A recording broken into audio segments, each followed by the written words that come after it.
नमस्कार दोस्तों। ज्योतिष वर्ष फल में आप सभी लोगों का स्वागत है। जैसा कि प्रीवियस वीडियोस में मैंने आपको एक्सप्लेन किया था कि हम वर्ष फल चार्ट कैसे बनाते हैं, मुंथा कैसे निकालते हैं, आपकी मुद्दा दशा और पात्यानी दशा कैसे निकालते हैं, सभी प्लैनेट्स का आपका स्ट्रेंथ कैसे देखते हैं, जिसमें हमने हर्ष बल को एक्सप्लेन किया था, पंचवर्गीय बल को एक्सप्लेन किया था। वर्षफल की इम्पोर्टेंस मैं हर वीडियो में आपको बताता हूँ कि आपको विद इन ए ईयर होने वाले इवेंट के बारे में यदि प्रेडिक्ट करना है, कोई भी नेटिव आपके पास आ जाता है पिन पॉइंट करवाने के लिए, तो वर्षफल की नॉलेज होना बहुत ज़्यादा ज़रूरी है। क्योंकि हम इतना ज़्यादा आपके D1 चार्ट से या बर्थ चार्ट से एक्यूरेटली प्रेडिक्ट नहीं कर सकते जितना कि हम वर्षफल चार्ट से प्रेडिक्ट कर सकते हैं। अब इसमें एक और इम्पोर्टेंट बात मैं बताना चाहूँगा यहाँ पर कि जो भी प्रॉमिस आपके बर्थ चार्ट में है, यदि सेम प्रॉमिस वर्षफल चार्ट में भी है तो वो उस ईयर के अंदर सर्टेनली होगा ही इवेंट। वर्षफल चार्ट के अंदर प्रॉमिस है और बर्थ चार्ट में नहीं है तो वो इवेंट नहीं होता। दोनों चार्ट में जो इवेंट है वही होगा। बर्थ चार्ट के अंदर जो इवेंट है वो होगा जरूर, मगर अब उसको पिन पॉइंट या टाइम आउट करने के लिए, टाइमिंग करने के लिए आपको कई टेक्निक्स अप्लाई करनी पड़ेंगी। और टाइमिंग में सबसे ज़्यादा सक्सेसफुल जो टेक्निक है वो वर्षफल है। तो जितने भी एस्ट्रोलॉजर्स हैं वो स्ट्रगल करते हैं in the timing of events. तो वर्षफल चार्ट इज वेरी इंपॉर्टेंट। अब मैं आ जाता हूँ आज के टॉपिक पर। वर्षफल चार्ट में जो सबसे इंपॉर्टेंट प्लेनेट होता है जिसके बेसिस पे हम पूरे ईयर के बारे में नेटिव को बता सकते हैं, वो होता है ईयर लॉर्ड। किसी भी नेटिव का वर्षफल चार्ट का ईयर लॉर्ड यदि स्ट्रोंग और सही प्लेस्ड हो तो वो ईयर उस नेटिव का बहुत अच्छा जाने वाला है। इन जनरल आप कह सकते हैं कि this year will be very good.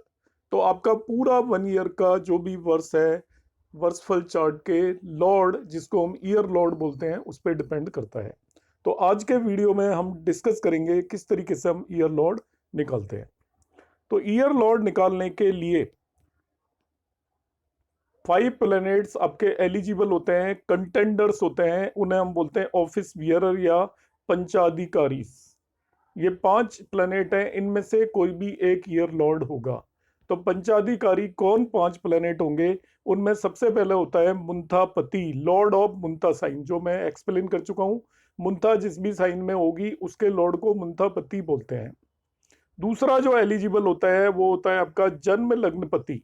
जो आपका नेटिव का जन्म लग्न है उसका लॉर्ड, मीन्स जिसे लग्नेश बोलते हैं, ये जन्म लॉर्ड सेकंड आपका कंटेंडर होगा या ऑफिस बियरर होगा to be a lord of the year. Third होता है वर्ष लग्नपति, जो आपका वर्षफल चार्ट बनाओगे उसकी लग्न का लॉर्ड थर्ड ऑफिस बियरर है। फोर्थ होता है त्रिराशिपति, वो हम निकालना अभी बताएंगे आपको कि त्रिराशिपति किस तरीके से हम निकालते हैं। और फिफ्थ वन जो होता है वो होता है दिन रात्रिपति। दिन रात्रिपति मैं बता देता हूँ यहाँ पर, वो डिपेंड करता है कि वर्ष प्रवेश ड्यूरिंग डे टाइम हुआ है या नाइट टाइम हुआ है। यदि ड्यूरिंग डे टाइम हुआ है तो सन, सूर्य जिस भी साइन के अंदर है उसके लॉर्ड को हम दिन रात्रिपति कहेंगे। बर्थ यदि डे टाइम में तो सन जिस भी साइन में है उसके लॉर्ड को दिन रात्रिपति कहेंगे। यदि वर्ष प्रवेश ड्यूरिंग नाइट है तो मून जिस भी साइन में है उसके लॉर्ड को दिन रात्रिपति कहेंगे। Lord of the moon sign will be the दिन रात्रिपति if birth is during night. तो 5 तरीके के ऑफिस बियरर हैं, कंटेंडर्स हैं। अब मैं आपको निकालना बताऊंगा कि हम ईयर लॉर्ड कैसे कैलकुलेट करेंगे। तो सबसे पहले हम बात कर लेते हैं मुंथापति निकालने की बात कर लेते हैं। तो मुंथा मैं प्रीवियसली वीडियोस में एक्सप्लेन कर चुका हूँ कैसे निकालते हैं, तो आप सीख सकते हो मुंथा कैसे निकालते हैं। यदि किसी को कोई डाउट है तो वो देख सकता है। अब यहाँ पर ये एक पर्टिकुलर चार्ट लिया हुआ है मैंने, ये इसकी लग्न चार्ट है और ये इसका वर्षफल चार्ट है नेटिव का। तो मुंथा उसकी हमने कैलकुलेट किया था तो वो आपका 9 साइन में आई थी, 9 साइन में यहाँ पर आई थी। और तो उसका मुंथा लॉर्ड जो था नेटिव का वो जुपिटर था, तो मुंथापति जुपिटर हो गया। तो यह सबसे पहले मैंने कैलकुलेट कर लिया है, लिख दिया है, ये मुंथापति लिखा, इट इज जुपिटर। दूसरा है जन्म लग्नपति। तो इस नेटिव की यदि अब जन्म या लग्न चार्ट बनाओगे तो वो ये इस नेटिव का लग्न चार्ट है, उसकी असेंडेंट 5 है। तो 5 का लॉर्ड जो होगा आपका वो सन हो गया, तो इसका जन्म लग्नपति सन हो जाएगा। सेम टाइम पे हमें उसका चाहिएगा, तीसरा पैरामीटर चाहिएगा उसका वर्ष लग्नपति, असेंडेंट लॉर्ड ऑफ द वर्षफल चार्ट। तो वर्षफल चार्ट का असेंडेंट 8 है, उसका लॉर्ड मार्स होगा। तो अब तीन चीजें हमने कैलकुलेट कर ली है। मुंथा लॉर्ड हमने कैलकुलेट कर लिया है, वो जुपिटर था। जन्म लग्नपति हमने कैलकुलेट कर लिया है, वो सन है। वर्ष लग्नपति हमने कर लिया है, वो मार्स है। अब त्रिराशिपति और दिन रात्रिपति मैं आपको सिखा रहा हूँ। त्रिराशिपति के लिए एक टेबल होती है जो आपके पास होनी चाहिए, ये पंचांग अवेलेबल होती है, और यहाँ से भी आप इसको स्क्रीनशॉट ले सकते हो, बुक्स में भी अवेलेबल होती है। त्रिराशिपति हम किस तरीके से निकालते हैं। त्रिराशिपति निकालने के लिए आप सबसे पहले देखेंगे उस नेटिव का वर्ष लग्न क्या है।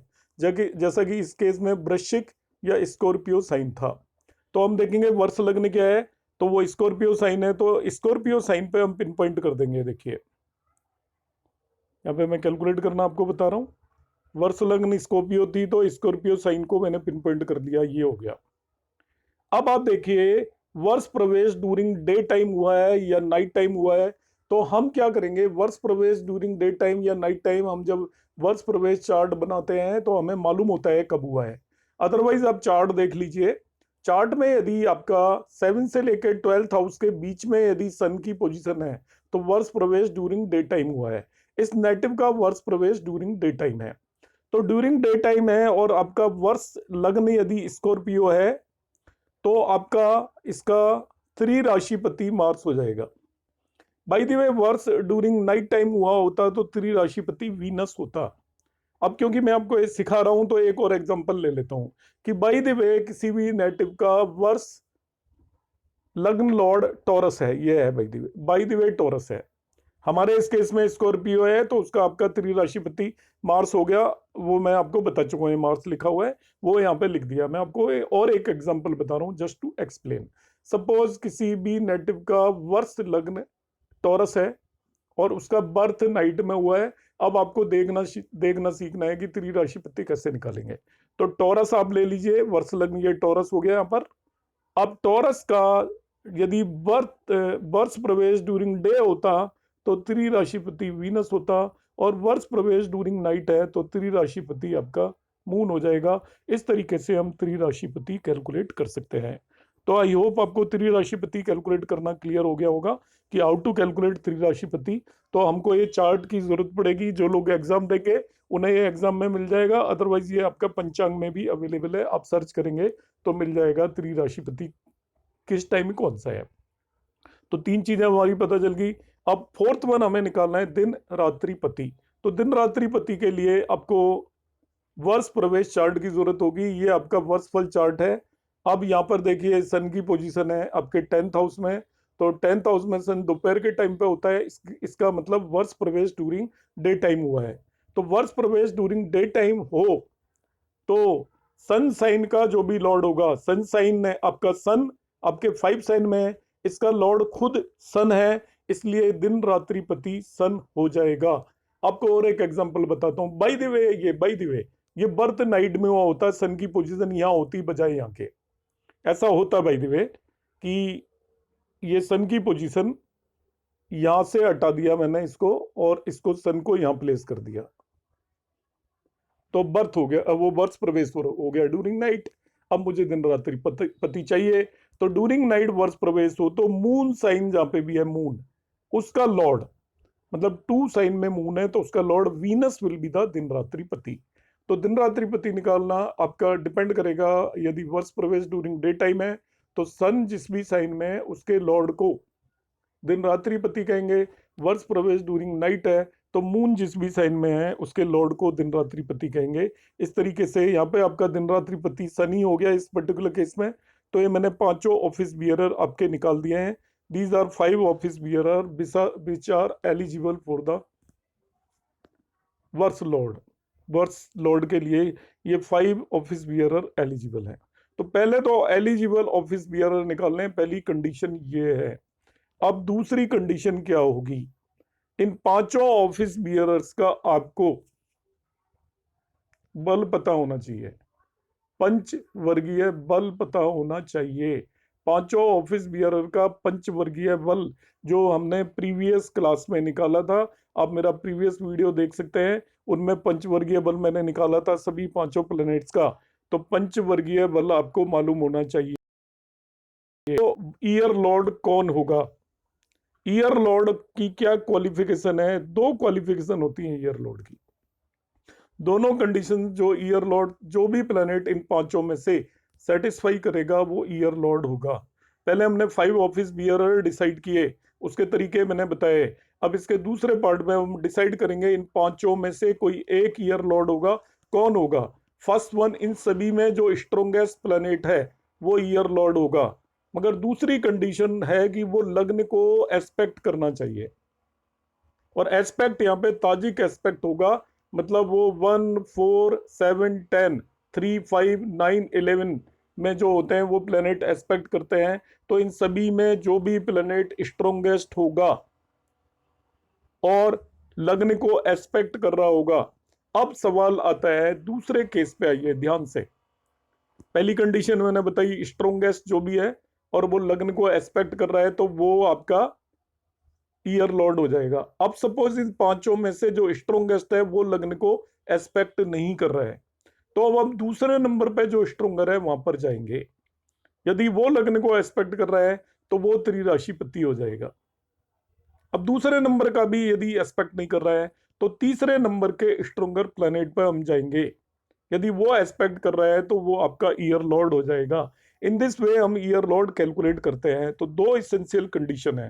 पहली बात, जो भी स्ट्रोंगेस्ट अमंग 5 लग्न को एस्पेक्ट कर रहा है वो ईयर लॉर्ड हो जाएगा। इस हमारे पर्टिकुलर केस में जो हमने कैलकुलेट किया था वहां पे हमने सभी का पंचवर्गीय बल कैलकुलेट किया था। पंचवर्गीय बल कैलकुलेट करने पे हमें मिला था, उस चार्ट में यहाँ पे मैं वैल्यू दे रहा हूँ कि आपका इन एग्जाम्पल चार्ट 5 पोर्टफोलियो और हेल्ड बाई, आपने देखा था जुपिटर है, मार्स और सन इस पोर्टफोलियो को हेल्ड कर रहे हैं। इसमें जुपिटर का स्ट्रोंगेस्ट है, उसका पंचवर्गीय बल 14.46 है।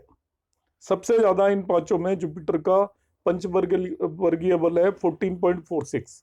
अब हम देखते हैं जुपिटर कहाँ पे है। जुपिटर यहाँ पे है और ये लग्न को एस्पेक्ट नहीं कर रहा है। लग्न इससे 12th हाउस में एस्पेक्ट माना जाता है 1, 4, 7, 10, 3, 5, 9, 11 हाउस में यदि हो तो होगा। इसलिए जुपिटर स्ट्रोंगेस्ट है मगर ये लग्न को एस्पेक्ट नहीं कर रहा है, दोनों कंडीशंस को सेटिस्फाई नहीं कर रहा है। So Jupiter is not a, can not be year lord. तो जुपिटर ईयर लॉर्ड नहीं है। तो अब क्या करेंगे? सेकंड स्ट्रोंगेस्ट प्लेनेट पे जाएंगे। सेकंड स्ट्रोंगेस्ट प्लेनेट, तो सेकंड स्ट्रोंगेस्ट प्लेनेट हमारा यहाँ पे आ जाता है मार्स। देखेंगे और सन देखेंगे। मार्स और सन दोनों ही लग्न को एस्पेक्ट कर रहे हैं, आप देख लीजिए। मार्स तो क्योंकि बैठे हुए ही प्लेस्ड ही आपका ये, सॉरी, ये इनका मार्स तो प्लेस्ड ही लग्न में है तो ये एस्पेक्ट करेगा ही लग्न को। और आपका सन देखेंगे, सन से लग्न आपकी 1, 2, 3, 4th हाउस में है। तो मार्स भी सन को देख रहा है, वो सॉरी लग्न को देख रहा है, और सन भी लग्न को देख रहा है।